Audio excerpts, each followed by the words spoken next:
সেই শুরুতে দেখতে পাই আমরা একটা মেসেঞ্জার জম্বি সিটির দিকে আসছিল এবং জম্বি সিটিতে এসে ওই মেসেজটির সাথে সাথে গংলিয়নকে বাঁচিয়েছে ওই মাস্টারটি, ওই মাস্টারের কাছে পৌঁছে দেয়। মাস্টারটি চিঠিটা পড়ার সাথে সাথে ওই জায়গা থেকে সামনের দিকে এগিয়ে দেখতে পায় গংলিয়নও ওই গাড়িতে ছিল।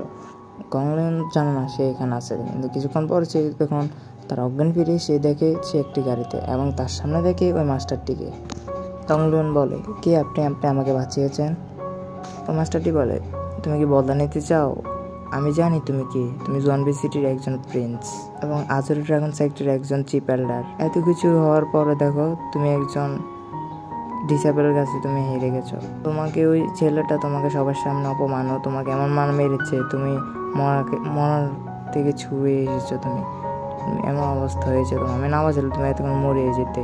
মাস্টারটি বলে, তুমি কি বদলা নিতে চাও? কিন্তু গংলিয়ন কিছু বলে না ভয়ে।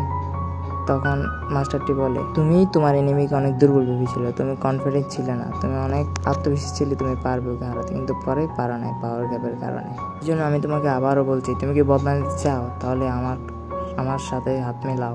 এই কথা শুনে গংলিয়ন বলে, আগের মতো কোনো পরিস্থিতি নেই যে আমি ওই জুফ্যাংয়ের সাথে ফাইট করে পারবো, কারণ আমার মধ্যে পাওয়ার লেভেল অনেক পার্থক্য হয়ে গেছে।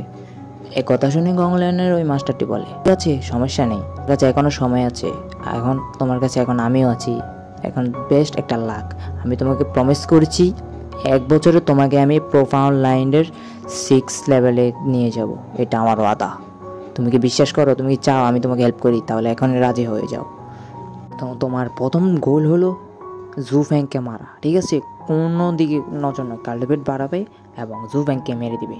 গংলিয়ন সামনে এসে বলে, সিনিয়র আপনার নামটা যদি বলেন, আপনি আমাকে সাহায্য করতেছেন, প্লিজ আপনার নামটা বলেন, আমার জোয়ানবল সিটি আপনার পাশে সারা জীবন থাকবে। একথা শুনে মাস্টারটি বলে, আমার নাম লিন রেন এবং আমি লিন প্যালেসের একজন ভাইস চেয়ারম্যান। এবং এই কথা শুনে গংলিয়ন বলে, হ্যাঁ আমি তো এই নাম শুনেছি। ছেলেটি বলে, হ্যাঁ তুমি ঠিকই শুনেছ, আমি তোমার পরিবারের একজন পুরাতন বন্ধু। আমি তারপরে দেখতে পাই আজুরা সেক্টের কাহিনী। আমরা দেখতে পাই সাদা একটি ঈগল। এই ঈগলটি হলো জুফ্যাং এর মাস্টারের। সবাই তো দেখে অবাক, এত বড় ঈগল থেকে জুফ্যাং এর মাস্টারকে বলে, মাস্টার আমি এই ঈগল দিয়ে ঘুরতে চাই। এই ঈগলটা কাউকে কাছে আসতে দেন, আজকে তোমার ভাগ্য ভালো যে এই ঈগলটা তোমাকে কাছে আসতে দিয়েছে, কোনো সময় তো আমাকেও আসতে দেয় না। এবং তুমি এটাও জেনে থাকো যে স্পিড ফুড খেলে তুমি তোমার সোল এনার্জি এবং কাল্টিভেশন পাওয়ার বাড়াতে পারবে।